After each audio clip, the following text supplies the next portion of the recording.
এই যে দেখেন ভিয়েত মালটা কি পরিমাণ মালটা। হ্যাঁ, আর এই মালটা আমি খেয়েছি, অত্যন্ত সুস্বাদু এবং রসালো। আসসালামু আলাইকুম।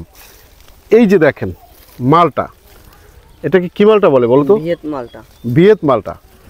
আর এর আগে আপনারা দেখেছেন পয়সা মালটা। পয়সা মালটা কিরম ছিল? পয়সা মালটা যেমন এই যে একটা পয়সা থাকে। হ্যাঁ, কিভাবে একটু বলো তো? পয়সা থাকে, গোল একটা পয়সা থাকবে, ওই জায়গা গোল। আচ্ছা আচ্ছা, সুন্দর করে একটা গোল পয়সা থাকবে। আচ্ছা। আর এটা হচ্ছে ভিয়েত মালটা। ভালো কোনটা মালটার জগতে? মালটার জগতে ভালো হইলে ভিয়েত।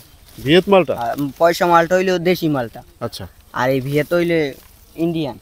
আচ্ছা, এর ফলনটা দেখুন। আর এগুলো তো সাইজ অনেক বড় হবে। অনেক বড় একটা ফলন হবে এইরকম। একটা গাছে কি পরিমাণ ফল আছে মনে করো? একটা গাছে 1 মণের উপর হয়। 1 মণ? হ্যাঁ, এই মানে ঠিকভাবে ওই দিক থেকে ওইটা একটু দেখাও তো আমাদেরকে। এই যে দেখেন কি আশ্চর্য ব্যাপার, মানে ফলন দেখলে খুব ভালো লাগে। এই ফলন তো এটা আরো কয় মাস পর আসবে? এটা মাসখানের ভিতরে খাইতে পারবো। ও, তাহলে তো বড় হবে আরো। মানে বৃষ্টি হলেই গাছটা এটা মানে বাড়বে। হ্যাঁ, আচ্ছা। মানে কেজিতে কয়টা লাগে তুলে? কেজিতে 4টের বেশি লাগে না। 4 কেজি হয়? কি বলো, তাহলে তো অনেক বাড়বে। অনেক বাড়বে। আর ফলনগুলো দেখেন আপনারা, এই যে তো ভিয়েত মালটা। আর আরেকটা কথা আমি একটু বলি, মালটা, এই মালটা নিয়ে কিছু রহস্য আছে। সেটা হচ্ছে এই যে মালটাগুলো আপনারা দেখতেছেন, মালটা যে কোনো মালটাই আপনার, এটা যখন শীত আসে, শীতের আগে আগে মালটাগুলো হারভেস্ট করা প্রয়োজন।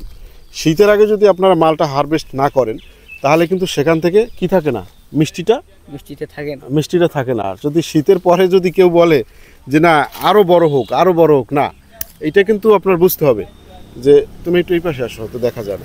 আপনার শীতের আগে এটা যখনই এটা মিষ্টিটা আসবে, এটা তো আর কালার হয় না, এটা তেমন, এটা কালার হবে না, কিন্তু মিষ্টি এত মিষ্টি। আপনি দেখা যায় অন্য মালটা আছে না যে একটু টক লাগে বা একটু তেতো হতে পারে, কিন্তু এটার এই ভিয়েত মালটাটার ওরকম কোনো বিষয়ই নাই, একেবারে সুমিষ্ট।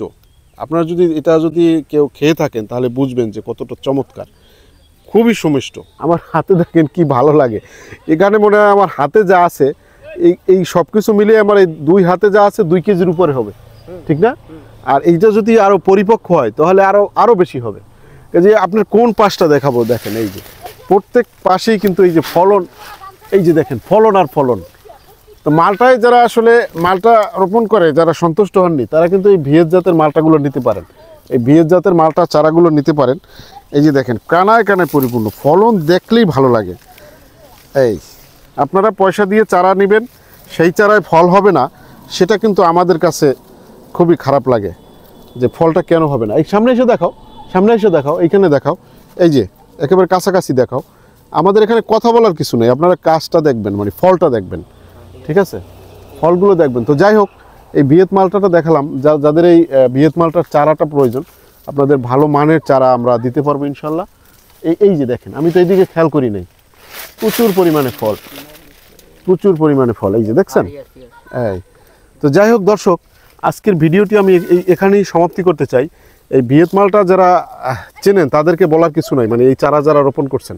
আর যারা না চেনেন, এই ভিয়েত মালটা সম্পর্কে আপনারা জানার জন্য আপনারা আমার এই নাম্বারে, স্ক্রিনে দেওয়া নাম্বারে যোগাযোগ করতে পারেন। আজকের ভিডিও আর দীর্ঘায়িত করবো না। আসসালামু আলাইকুম, ভালো থাকবেন সবাই, আল্লাহ হাফেজ।